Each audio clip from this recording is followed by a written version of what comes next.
Hello everyone, welcome back to my channel. আজকের এই ছোট্ট রেসিপিতে আমি তৈরি করে দেখিয়েছি খয়রা মাছ বা খোকা ইলিশ। অনেকে খোকা ইলিশ আবার অনেকে খয়রা মাছ বলেও এই মাছকে চিহ্নিত করেছেন। একদম কম খরচে যদি আপনারা ইলিশের স্বাদ পেতে চান তবে কিন্তু এই মাছটি অবশ্যই এইভাবে করে আপনারা রান্না করে খাবেন, দেখবেন একদম ইলিশের মতোই স্বাদটা পাবেন। প্রথমেই মাছগুলোকে জল দিয়ে ধুয়ে পরিষ্কার করে নিয়ে লবণ হলুদ মেখে নিয়েছি। এবার এই মাছগুলোকে ভেজে নিচ্ছি।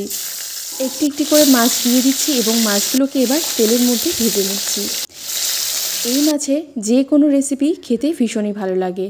মাছগুলোকে উল্টে পাল্টে করে ভেজে নিচ্ছি। মাছগুলো ভাজা হয়ে গেছে, এবার একটা একটা করে মাছ তুলে নিচ্ছি। এরপর বাকি মাছগুলোকেও ভেজে নিচ্ছি।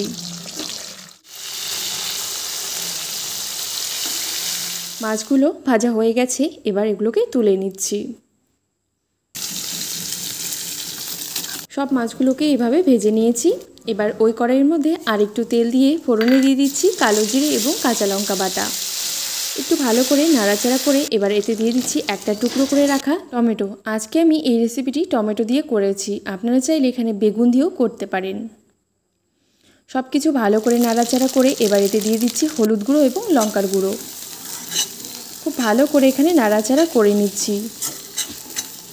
মশলাটা যাতে পুড়ে না যায় তার জন্য এখানে অল্প একটু জল দিয়ে দিচ্ছি, যাতে মশলাটা খুব ভালো করে এখানে কষে যায়।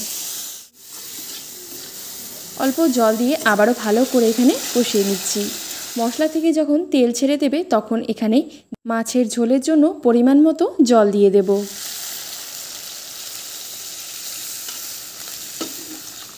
জল দিয়ে আবারও ভালো করে এখানে নাড়াচাড়া করে নিচ্ছি। জল ফুটে আসলেই এবার ভেজে রাখা মাছগুলোকে দিয়ে দিচ্ছি। এখানে চাইলে আপনারা টমেটোটা গলিয়েও নিতে পারেন বা পেস্ট করতে পারেন। আমি আজকে এই টমেটোটা গোটা গোটাই রেখেছি যাতে খাওয়ার সময় ভালো লাগে খেতে। আবারও ভালো করে এখানে নাড়াচাড়া করে নিচ্ছি। এবার এতে দিয়ে দিচ্ছি পরিমাণ মতো লবণ। আর এখানে আগের থেকেই সর্ষে বেটে নিয়েছি এবং সর্ষেটাকে দিয়ে দিচ্ছি। এবার এতে দিয়ে দিচ্ছি চেরা কয়েক কাঁচা লঙ্কা। চাপা দিয়ে কিছুক্ষণ ফুটিয়ে নিচ্ছি। প্রায় 5 থেকে 6 মিনিট পর মাছের ঝোল খুব সুন্দরভাবে ফুটে উঠেছে এবং এই রেসিপিটি কিন্তু তৈরিও হয়ে গেছে।